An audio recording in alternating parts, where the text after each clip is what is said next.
Soy Rafael González y te doy la bienvenida a las Américas Antiguas. Espero que al final de este vídeo me haya ganado tu me gusta y suscripción. Pocos temas en la historia antigua de América están cargados de tanta controversia como el poblamiento de las Américas. Esta controversia no es nada nuevo. Esta es una pregunta para la que ha habido una respuesta poco clara durante siglos. Cuando Colón se topó con las Américas por primera vez en 1492, esta pregunta no estaba realmente en su mente. Pensaba que había desembarcado frente a las costas de Asia y creía que se había encontrado con la gente de las Indias Occidentales. A medida que las exploraciones españolas posteriores siguieron a la trascendental expedición de Colón, la gente empezó a darse cuenta de que no estaban en Asia, sino en un lugar completamente nuevo. Un mundo por descubrir lleno de gente nueva y nuevas civilizaciones.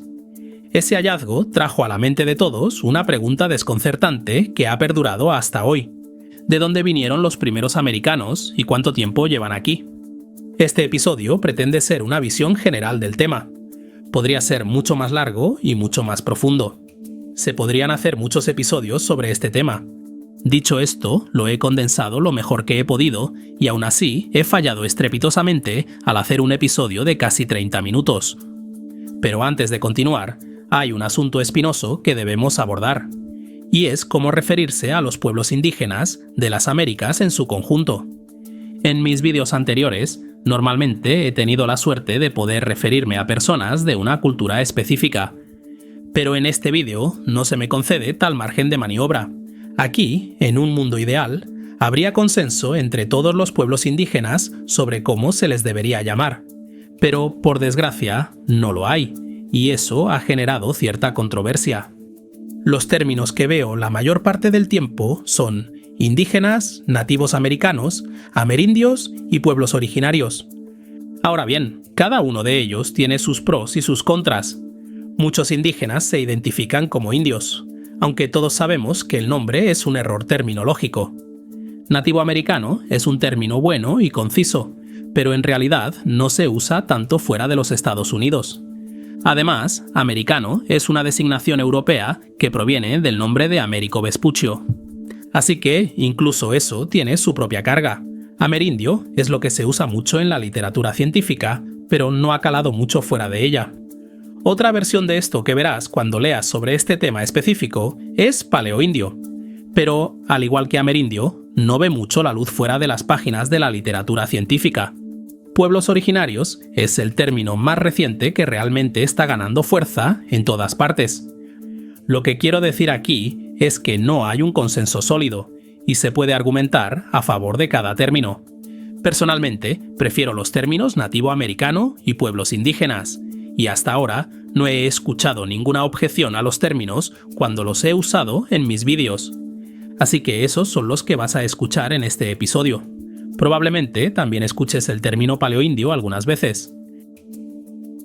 Bueno, sin más preámbulos, procedamos a discutir las teorías anteriores sobre el poblamiento de las Américas.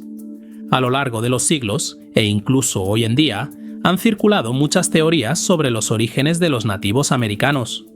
Una de las primeras personas en dar una explicación fue un misionero jesuita en México, José de Acosta.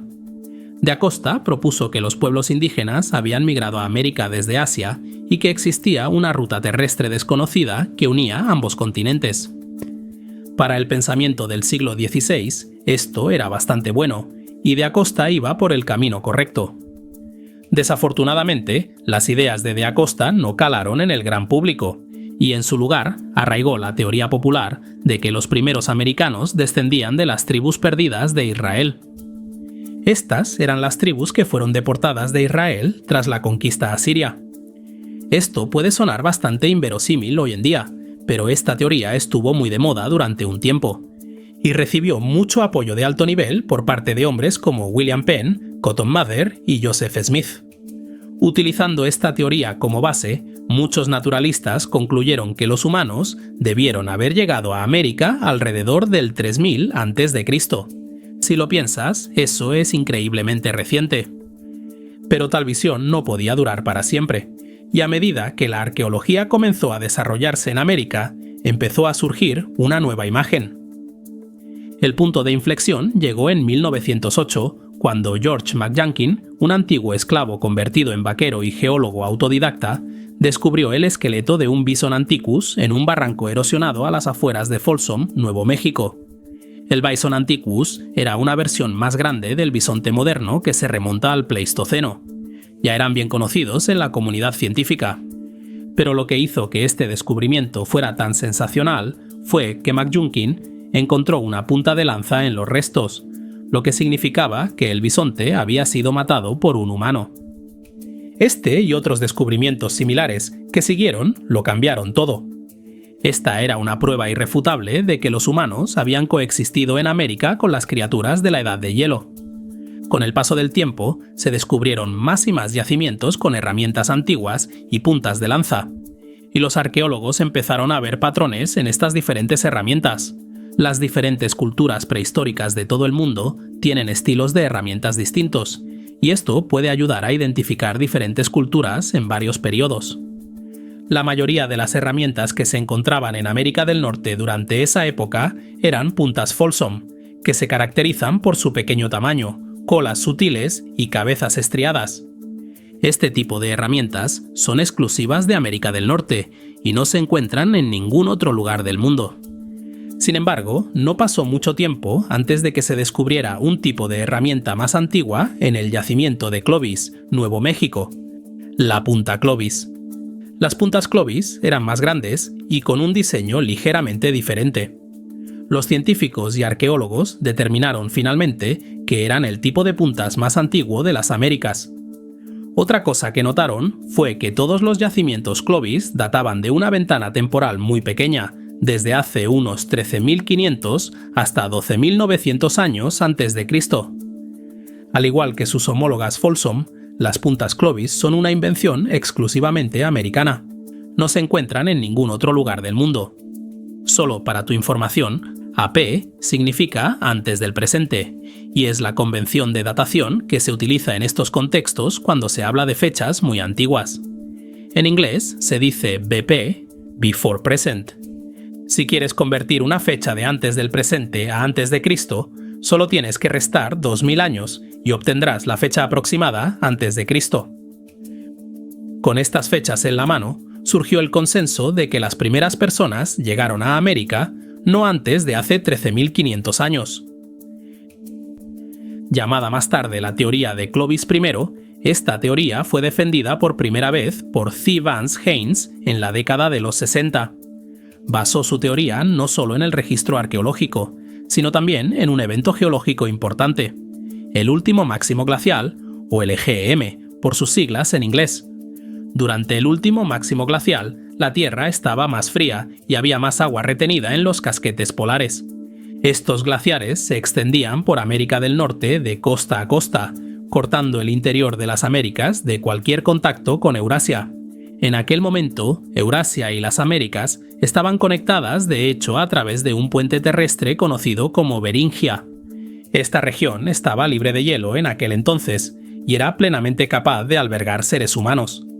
En lo que Haynes se centró realmente fue en el momento de la retirada de los glaciares, que comenzó hace unos 15.000 años antes del presente. Notarás que eso no es mucho antes de los restos de Clovis más antiguos. La teoría de Haynes era que los humanos habían entrado en Beringia durante el último máximo glacial, pero los glaciares les impidieron seguir migrando. El LGM mantuvo a América del Norte y del Sur como un paisaje virgen, libre de cualquier impacto humano. Todo eso cambió cuando la Tierra comenzó a calentarse de nuevo y los glaciares empezaron a retirarse. Con el tiempo, se habría abierto un pasillo en las capas de hielo, permitiendo que la gente migrara desde Beringia hacia los interiores despoblados del continente para asentarse en el vasto paisaje. Estas áreas habrían estado dominadas por mamuts, mastodontes, rinocerontes lanudos, camélidos, caballos y perezosos gigantes, por nombrar solo algunos. Otros defensores de esta teoría señalarían más tarde que esta megafauna desapareció del registro arqueológico al mismo tiempo que las herramientas Clovis. Por lo tanto, teorizaron que los paleoindios llegaron a las Américas con herramientas Clovis a cuestas y cazaron en exceso a la megafauna americana hasta extinguirla. La teoría de Haynes fue un éxito. ganó rápidamente la aceptación general y es fácil ver por qué. Encajaba muy bien con el registro arqueológico conocido. Era casi demasiado bueno para ser verdad. Para cualquiera que fuera a la escuela en los 70, 80 y 90, esto es probablemente lo que te enseñaron tus libros de texto. Si tan solo estuviera haciendo este vídeo hace 40 años, podríamos pasar a los créditos y volver a nuestras vidas. Pero no iba a durar. Para la década de los 80, ese consenso empezaba a verse bajo una nueva presión, a medida que la gente empezaba a observar una gama más amplia de pruebas. Los lingüistas estaban desconcertados por la enorme diversidad de lenguas en el Nuevo Mundo. Algunos habían llegado a la conclusión de que esto solo podría haber ocurrido si los humanos hubieran estado en las Américas durante mucho más de 13.000 años. Más importante aún, los estudios genéticos empezaron a arrojar nueva luz sobre la historia de las poblaciones humanas y sus movimientos.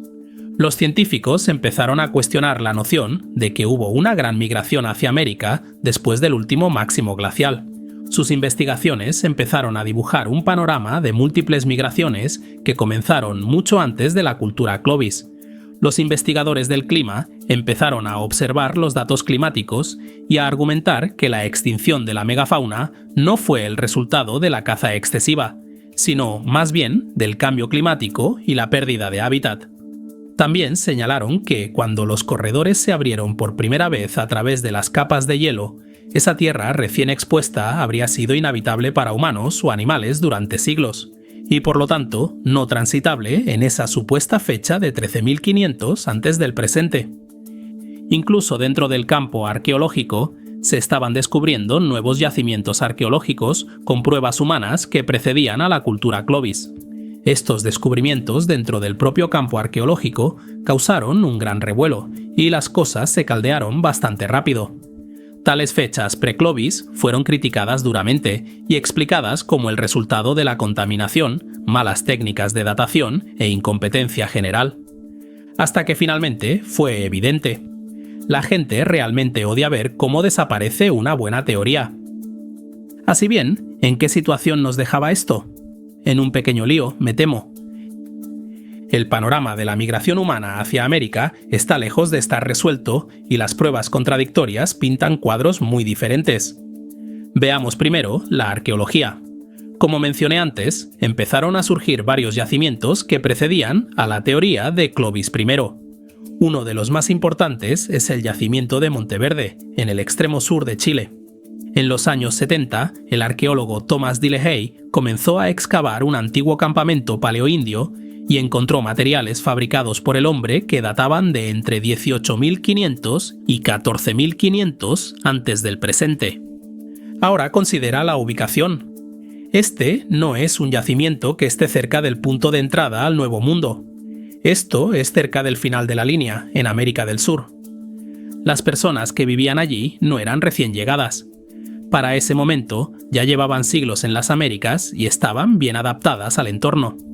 Aunque fueron muy controvertidas al principio, estas excavaciones acabaron ganando una amplia aceptación y hoy en día se aceptan casi universalmente como prueba de que hubo gente en las Américas antes de la cultura Clovis.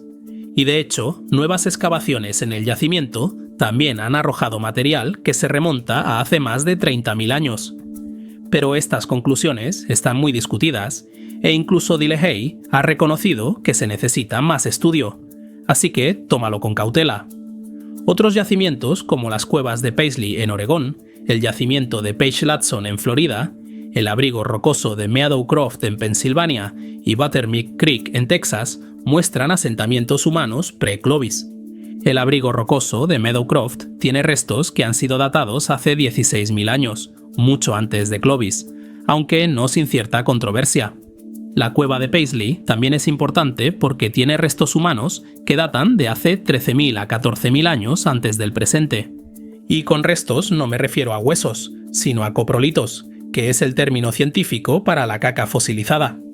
Ahora ya lo sabes, y me lo agradecerás cuando caiga en el examen de ciencias naturales. Estos coprolitos también pueden analizarse para buscar ADN humano y compararse con las poblaciones indígenas modernas, lo cual es muy importante para ayudar a reconstruir la historia genética de los humanos en las Américas. Pero hablaremos más de eso más adelante. Ahora bien, si realmente quieres meterte de lleno en el meollo arqueológico y caldear el ambiente en la mesa de arqueología, puedes sacar a relucir los yacimientos de las cuevas de Bluefish en el Yukon y otros lugares de las Américas que se remontan a mucho tiempo atrás. Algunos de estos incluso preceden al último máximo glacial y por lo tanto son muy controvertidos. Las cuevas de Bluefish, las más conocidas, tienen huesos de megafauna con signos de carnicería que datan de hace 24.000 años BP. Precisamente hace poco, la cueva de Chiquihuite en México fue noticia durante el verano, cuando se anunció que se descubrieron herramientas de piedra en capas que datan de hace más de 30.000 años. Este descubrimiento recibió tantas críticas como cabría esperar. Ahora bien, no soy arqueólogo, así que no voy a adoptar una postura firme sobre la calidad de estas afirmaciones, pero considera que si solo una de estas fechas es correcta, cambiaría radicalmente la datación del poblamiento americano. Incluso si uno de estos yacimientos es real, significa que algún grupo de personas llegó a las Américas antes. El hecho de que estos primeros pobladores sobrevivieran o se extinguieran es otro debate totalmente distinto. Otro descubrimiento interesante y reciente es una tradición de herramientas pre-Clovis en el área de Buttermilk Creek en Texas. Aunque tenemos muchas pruebas convincentes de la existencia humana en las Américas antes del período Clovis, las puntas pre-Clovis pueden ser un poco difíciles de encontrar, por lo que este es un descubrimiento importante. Las puntas Clovis se distinguen por sus diseños estriados, pero estas tienen, en su lugar, un diseño con pedúnculo. Actualmente existe un debate sobre si estas representan un precursor de Clovis, un contemporáneo o incluso un competidor, pero han sido datadas entre 13.500 y 15.500 años antes del presente. Algunos arqueólogos han intentado establecer comparaciones entre ellas y las tradiciones de puntas con pedúnculo de Asia, pero la mayoría de los arqueólogos no aceptan esto. Estaría bien que fuera cierto, pero no lo sabemos. Con toda esa arqueología sobre la que reflexionar, pasemos a nuestro siguiente tipo de evidencia, la genética. Nada ha revolucionado más el estudio de la migración americana que el campo de la genética. Al estudiar la genética de las poblaciones nativas americanas y euroasiáticas modernas, junto con los restos humanos más antiguos hallados en las Américas, como los restos de la cueva de Paisley que mencionamos, los científicos pueden discernir una cantidad increíble de detalles sobre los orígenes de los primeros americanos.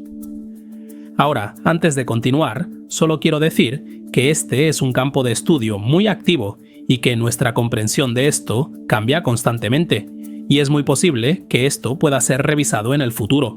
Además, si lees cualquiera de estos estudios, te verás asaltado por una gran cantidad de términos genéticos y jerga científica.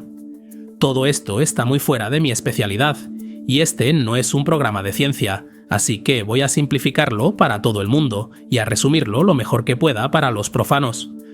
Los genetistas coinciden mayoritariamente en que los nativos americanos descienden de una sola población que se separó de la población de Asia Oriental hace aproximadamente entre 40.000 y 30.000 años antes de Cristo. Aunque hubo contacto esporádico con estas poblaciones hasta hace unos 20.000 años antes de Cristo. Lo que sucede a continuación es un poco más complicado. Esta población separada parece haber estado aislada durante unos 15.000 a 7.500 años. Se cree que esto se debe a que este grupo protopaleoindio migró a Beringia y permaneció allí sin contacto exterior. Este periodo suele denominarse el estancamiento de Beringia, y durante este tiempo hubo un cuello de botella genético severo en la población. La homogeneidad genética de todas las poblaciones nativas americanas se debe a este cuello de botella. En algún momento entre hace 15.500 años antes de Cristo y 14.600 años antes de Cristo, esta población ancestral se dividió en ramas distintas de nativos americanos del norte y del sur. Esto es importante porque esta división ocurrió casi con seguridad después de que los humanos hubieran llegado a la América del Norte no glaciada y comenzaran a extenderse por el continente. Fíjate en las fechas aquí. Se supone que esto fue antes de que el corredor a través de los glaciares fuera viable. El análisis genético también nos dice que este movimiento hacia las Américas fue rápido en lugar de gradual. Ahora bien, es importante tener en cuenta que esta no es necesariamente una fecha fija de la primera entrada. Es teóricamente posible que algunas personas migraran antes solo para terminar extinguiéndose, sin dejar evidencia genética en el acervo genético moderno. La genética, como cualquier otro campo de la ciencia, tiene sus límites. Como nota interesante, por cierto, este origen asiático también está respaldado por la lingüística. Las lenguas Na-Dene, que incluyen el Tlingit y el Eyak en el norte y las lenguas Apache y Navajo más al sur, guardan similitudes sorprendentes y únicas con las lenguas de Siberia, si sabes dónde buscar. A lo largo del río Yenisei en Rusia, hay una familia de lenguas apropiadamente llamadas lenguas yeniseicas.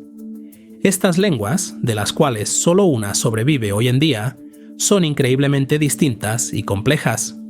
No voy a entrar en todos los detalles lingüísticos, pero baste decir que estas características únicas no son compartidas por ninguna otra lengua en Siberia. Pero sí aparecen en varias de las lenguas Na-Dene en América del Norte. ¡Qué locura! Me pareció interesante, al menos si eres un friki de los idiomas, te recomiendo encarecidamente que leas sobre ello. Por supuesto, toda esta evidencia sobre cuándo entró la gente en las Américas nos deja con otra consideración importante. ¿Cómo llegaron los primeros americanos a las Américas? Ahora, como mencioné antes, la capacidad de entrar en las Américas por tierra depende de las barreras glaciares y su retirada. Al investigar para este episodio, me encontré con muchas opiniones variadas sobre esto. He visto a científicos afirmar que una ruta terrestre a través del deshielo de los glaciares era posible antes de la marca de los 13.500 años antes del presente, pero he leído a otros que han declarado que esto es muy poco probable. Aunque un cruce por tierra fue ciertamente posible en algún momento, el momento exacto de ese corredor libre de hielo y su viabilidad parecen estar un poco en disputa. Recuerda que no basta con tener un corredor, debe tener suficiente flora y fauna para que el paso sea posible. Si ese corredor libre de hielo te resulta un poco problemático, hay buenas noticias. Una teoría más reciente que ha ido ganando cada vez más atención es la teoría de la migración costera. Esta teoría es exactamente lo que parece, que la gente migró originalmente por la costa del Pacífico, pasando los glaciares hacia las Américas. Anteriormente, se pensaba que los barcos no se inventaron hasta hace unos 10.000 años. Pero las pruebas de las islas del sudeste asiático y Australia muestran asentamientos humanos que datan de hace 50.000 años. En estos casos, las islas nunca han estado conectadas al continente y solo se podrían haber llegado a ellas en barco. Los mares son tan abundantes como los bosques y las llanuras, y una migración podría haber sido más sostenible de lo que se pensó inicialmente. A estas rutas por la costa del Pacífico a veces se las denomina autopistas de algas. El mayor problema para probar esta teoría es que desde que los glaciares se derritieron, el nivel del mar ha subido cientos de metros y cualquier yacimiento costero antiguo está ahora bajo el agua. Ha habido mucho trabajo reciente en los últimos años tratando de identificar posibles yacimientos para excavar bajo el agua, pero este es un proceso en curso. Con suerte, sabremos más sobre eso en unos años. Otros han buscado en otros lugares una vía de entrada a las Américas. Una teoría controvertida llamada la hipótesis solutrense teoriza que los humanos llegaron a las Américas desde Europa. Más específicamente, que personas de las culturas solutrenses de Europa navegaron a lo largo de los glaciares y a través del Atlántico Norte. Señalan que muchos yacimientos pre-Clovis se encuentran en el este de los Estados Unidos. Aunque tiene sus partidarios fervientes, esta teoría no ha gozado de la atención general, y la mayoría de los arqueólogos coinciden en que un cruce por el norte habría sido extremadamente difícil, si no imposible. Los estudios genéticos tampoco han reforzado la idea de un origen europeo para los indígenas americanos. Otros críticos señalan que las herramientas Clovis guardan poca similitud con las herramientas de piedra de la cultura solutrense en Europa. Es más probable que estos yacimientos pre-Clovis del este sean solo el resultado de asentamientos y no indicativos de una ruta migratoria. Otros han propuesto un paso a través del Pacífico por parte de polinesios o aborígenes australianos. Los defensores de esta teoría apuntan a restos humanos tempranos en las Américas que tienen rasgos craneales similares a los de los pueblos aborígenes y polinesios. Pero la craneología tiene sus límites y sus críticos. Si bien se ha demostrado genéticamente que los polinesios acabaron entrando en contacto con América del Sur, las pruebas muestran que esto habría ocurrido hace unos 800 años, mucho después de que las Américas estuvieran densamente pobladas. Pero espera, hay más en el frente de la controversia. Basándose en esos yacimientos anteriores al LGM que mencioné antes, Stephen y Kathleen Hollen han sugerido recientemente una migración de personas hacia las Américas hace entre 40.000 y 30.000 años, llamada la hipótesis de la estepa de los mamuts. Teorizaron que las poblaciones de Asia Oriental habrían seguido a la megafauna a través de Asia por Beringia hasta las estepas americanas antes del último máximo glacial. En aquel momento, estas estepas habrían representado el bioma más grande de la Tierra, conectando Europa, Siberia y las grandes llanuras de las Américas. Esto explicaría esos yacimientos tan tempranos pero controvertidos en América del Norte. Una vez más, esto no ha cosechado la aceptación general, pero sigue siendo una teoría interesante. Como puedes ver, no hay una teoría perfecta que encaje con todas las pruebas que tenemos, que es lo que hace que este tema sea tan fascinante. Es un caso poco común en el que se pueden barajar muchas teorías diferentes. A medida que pase el tiempo, estoy seguro de que veremos cómo cambia este panorama a medida que salgan a la luz más y más descubrimientos. Si tienes curiosidad por lo que pienso yo personalmente, me encanta la teoría de la migración costera. El transporte por agua puede realizarse con rapidez y los marinos emprendedores pueden hacer un buen uso de los recursos del océano. Si la exploración vikinga nos ha enseñado algo, es que los glaciares de Groenlandia y el Ártico no impidieron que viajeros decididos llegaran a América. Pero esa es una comparación imperfecta y problemática. Ciertamente no soy un experto, solo otro aficionado entusiasta en Internet. Cuéntame en los comentarios cómo crees que se llegó a las Américas. Pero entonces, ¿quiénes eran estas personas? Es imposible reconstruir totalmente su identidad y cultura, pero la arqueología nos da algunas pistas.